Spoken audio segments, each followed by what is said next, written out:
Hey guys, welcome back to JC Radio, JC Interviews. I'm Cody. And I'm John.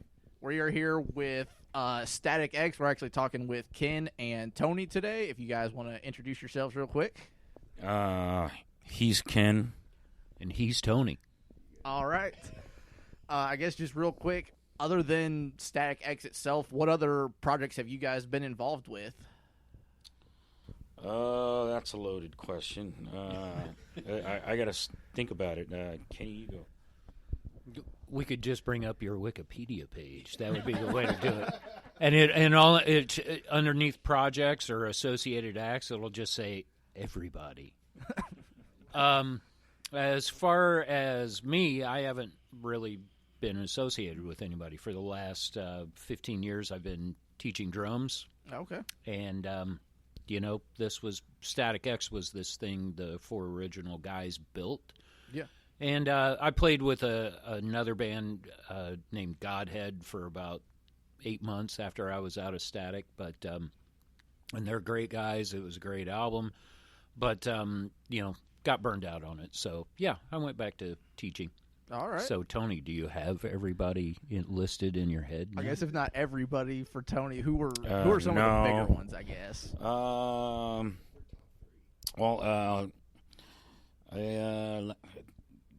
This year I did some stuff with Ministry, so that's still fresh in my mind.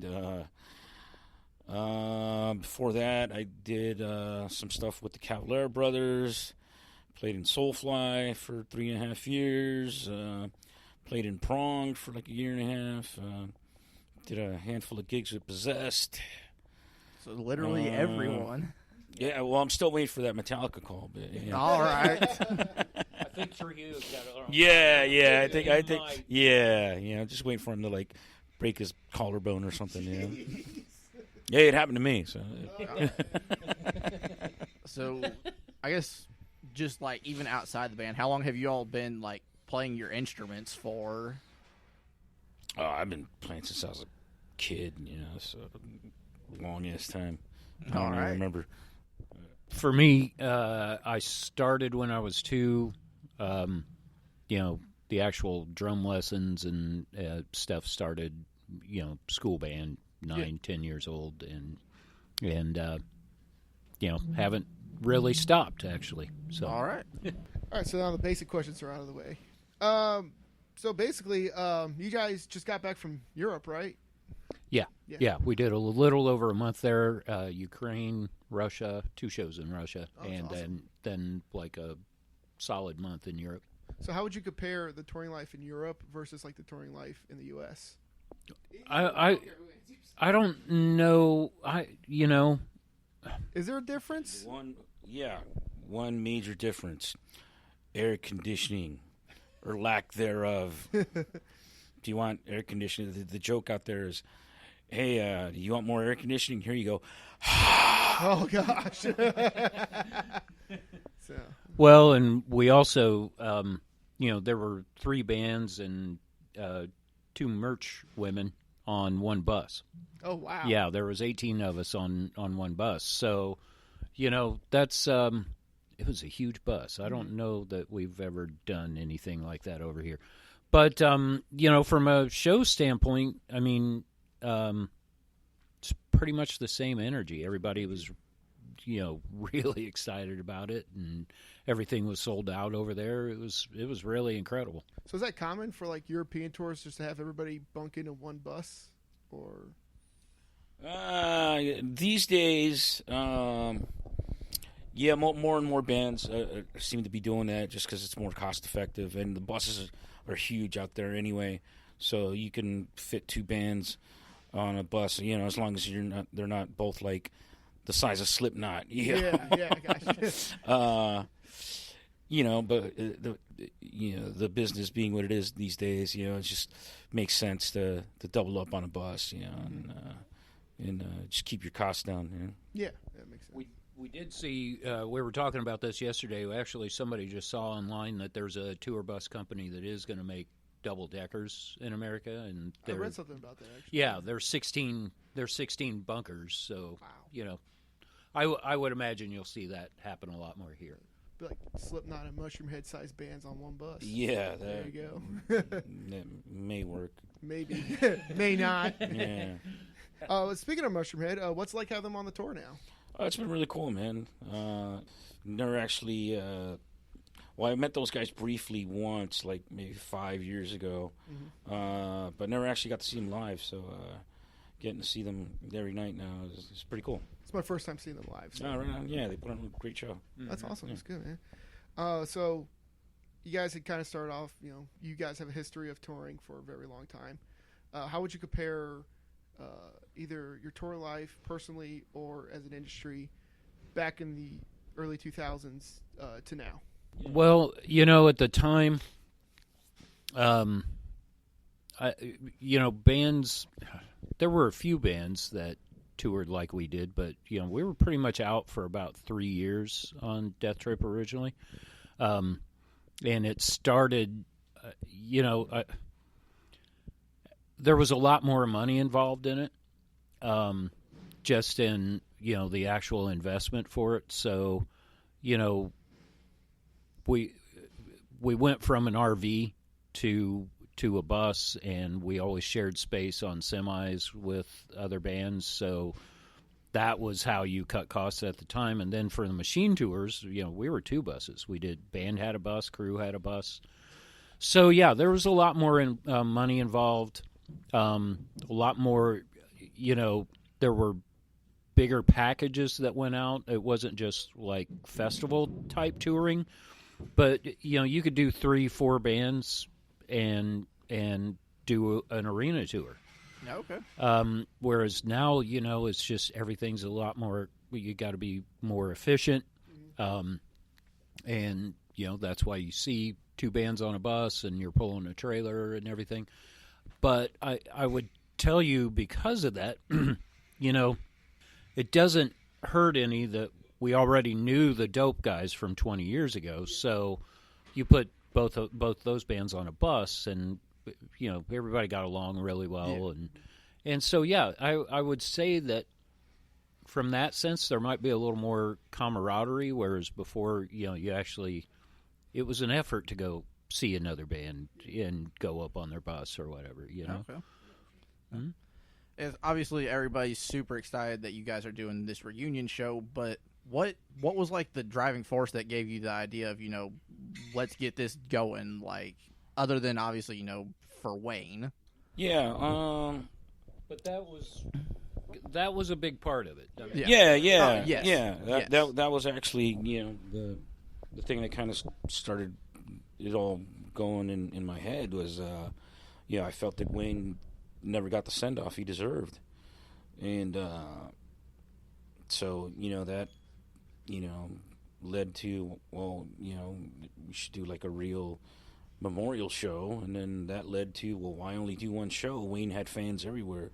They should all get a chance to, to be part of that. And that just snowballed into the tour and the record, and now we're out here doing this. So yeah.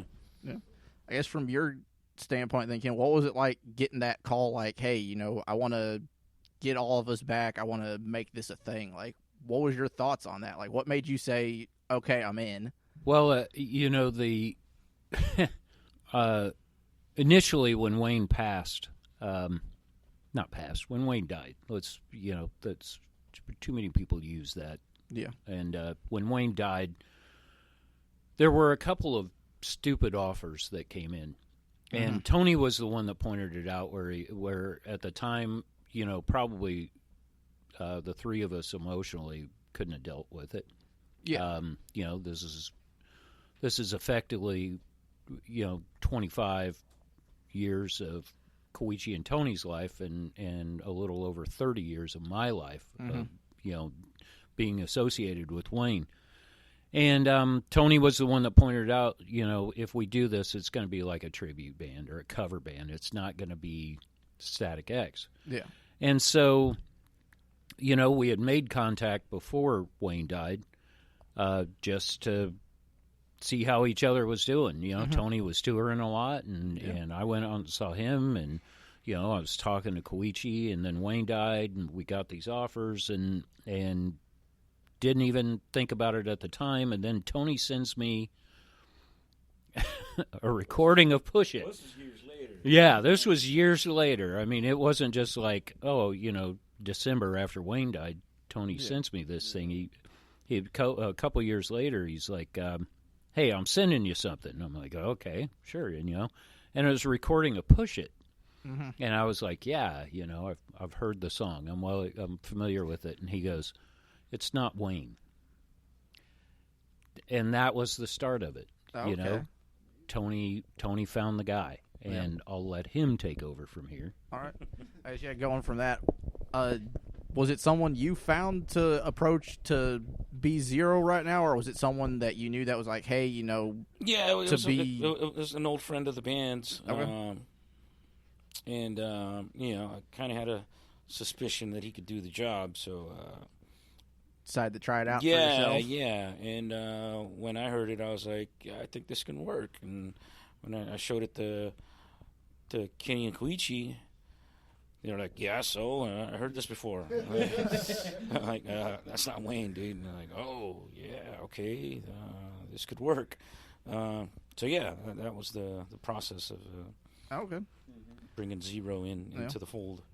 All right. What was it like when he approached you about the idea for the mask? Was that like his idea, or did you all kind of all talk together about that? It was like it all started with you know, the question, how do we represent Wayne on stage live in a cool way? Mm-hmm. And so, you know, the first thing that comes up is the hologram, and you know, that got shut down pretty quickly,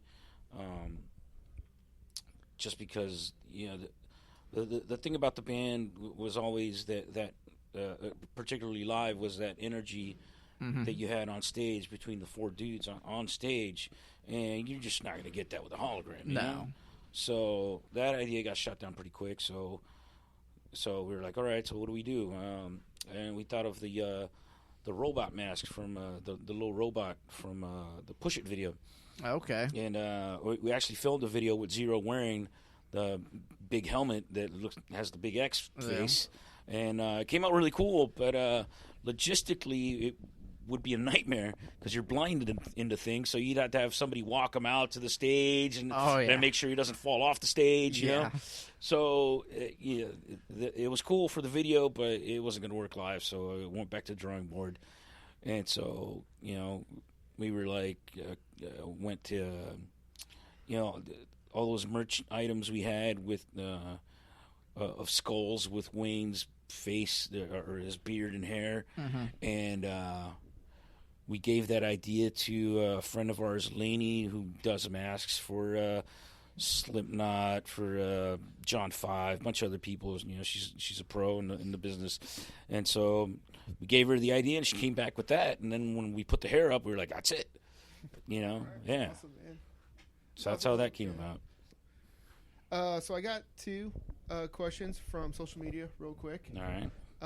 One of them is from Thomas Williams. Shout out to Thomas because he's like a diehard fan of you guys. and this question shows it. He says, I would definitely like to know if their songs from Wisconsin Death Trip are in drop C tuning or standard C, because I've always found the tabs for drop C, and I've played the song in that tuning over the years. Then I recently discovered the official tabs in standard C, and he said when he saw you guys play it live, you guys just played it completely different than he originally learned it.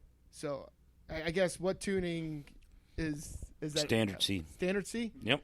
There you go, Thomas. Play it right. So, and then Brandon Elder asked, as each Static X album has its own uniqueness, the Cannibal album has some killer thrash solos, and almost every song in the album has a guitar solo. What was the inspiration, I guess, for writing each song in each album? It was just different mindset at that time. Just more into the heavy side of things, and you know, at that point, you know, Koichi had just, you know, come back into the band, and so, we knew he's a shredder, so we're let's let Koichi stretch his legs out and get some shredding time in. So I mean, I guess just overall, is writing a song pretty natural, or what's the process to writing a song? Well, I mean, it depends. I guess just it depends a lot in the time and the headspace you're at, and that really influences what comes out at the time, and so and I think each particular record that we've done reflects the kind of headspace we were all in, Mm-hmm. and the direction we all just decided to go. And, but I mean, once you have that direction, I think I don't know, writing can be, sometimes stuff comes out like that, and then sometimes you're sitting there trying to work something out, and it just doesn't work, and you gotta let it go. I don't know. Kenny writes a lot of lyrics, so I don't know how that process for you is. It's awful. I edit a lot. I also, I tend to write more kind of free form things. I try to fit a rhythmic pattern in my head. So, for Death Trip is a good example. Wayne and I actually used to just sit down. I would give him these pages of lyrics, and we would sit down with the drum machine, and he'd have his guitar, and we'd have the lyric sheet in front of us, and I'd go through and mark out stuff that didn't work for him rhythmically because he was, playing guitar and singing at the same time.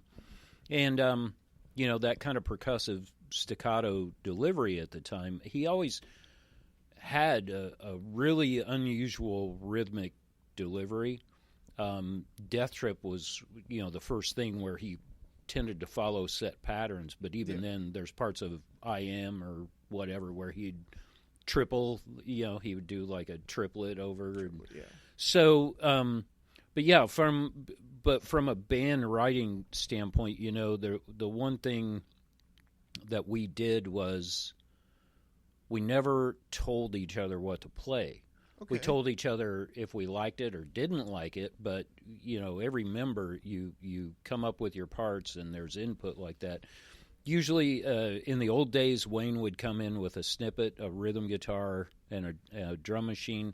Very few of those songs actually had lyrics to them when we first started, other than like Love Dump, Bled for Days. Those songs actually had lyrics early on. And so they were easy to work out from a band standpoint.